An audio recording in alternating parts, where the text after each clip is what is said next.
Emil today is speaking from Competent Communicator Manual, project number 6, which is vocal variety. His objectives of the day is to 1, use voice, volume, pitch, rate, and quality to reflect and add meaning and interest to his message.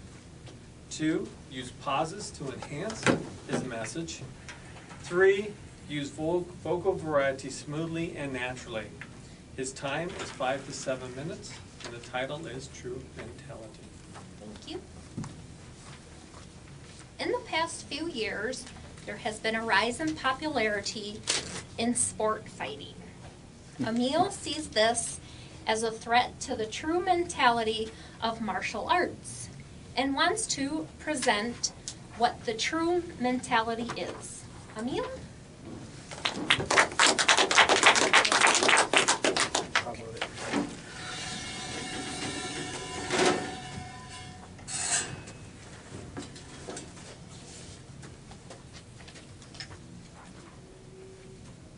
A few years ago, in the midst of my academic career, I was enrolled into a writing course.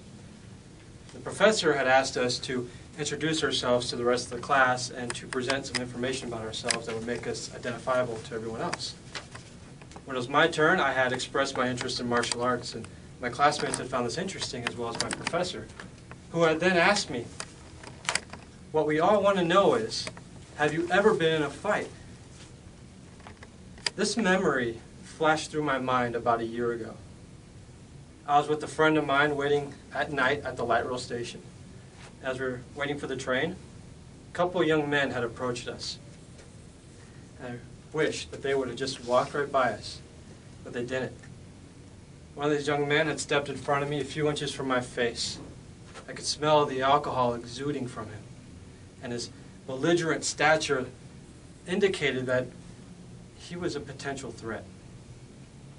Now, I knew without a doubt that had he acted in any violent manner, I would have reacted and taken him down and would have moved on to his friend and submitted him.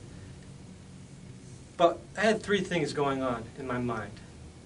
First thing was, does he have a knife? Does he have a gun? Does he have another weapon? Does he have friends out there lurking in the darkness, waiting to pounce on me if any physical altercation were to happen? This worried me. This worried me a lot. The second thing going on in my mind was, would I be able to adequately and safely protect my friend? If I were engaged in combat with the first young man, would the other one see that as an opportunity to charge my friend? This also worried me. The third thing on my mind, which became the most prevalent after the situation, was, what does it mean to be a martial artist? In the past few years, there's been a paradigm shift in the world of martial arts.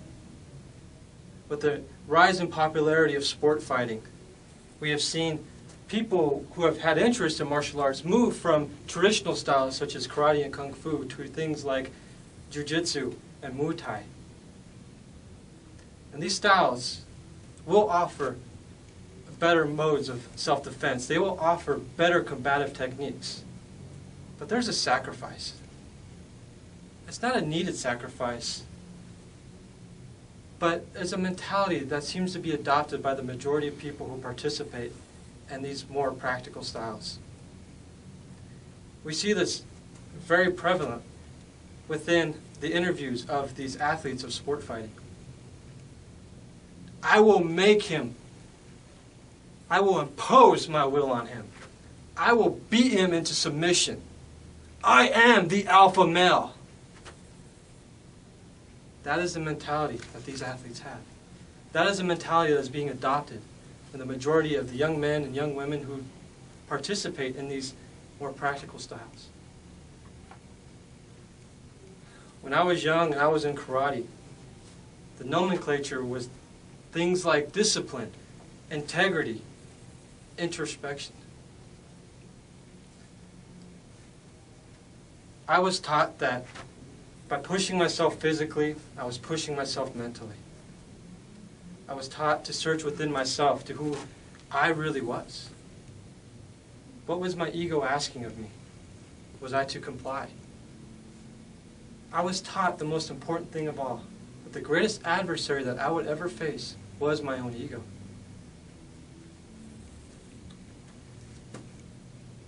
When I see these more practical styles, when I see this mentality behind sport fighting, I don't see any conflict with the ego. I see complete submission to the ego. There's a huge dichotomy between these traditional styles and these more practical styles.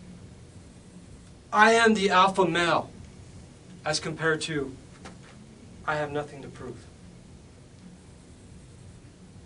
Now, as I stared into the eyes of this young man, unwavering, unblinking, I knew that this very moment I was being tested, not by him, but by myself. Was I going to allow him to elicit a response? Of course, if he were to attack me, if he were to raise his fist, if he were to challenge me in a physical way, I would comply to that. But would I be the instigator? Would I be the alpha male? Or would I have to realize that I had nothing to prove to him? But you see, martial arts isn't about fighting. Yes, it's about self-defense. But it's also about the realization that you are to control yourself. You are to master yourself. How can you impose your will on anyone else if you have no control over yourself? Or say right now, very clearly, very deliberately, very confidently, the greatest fighters are the ones who don't fight at all. Thank you.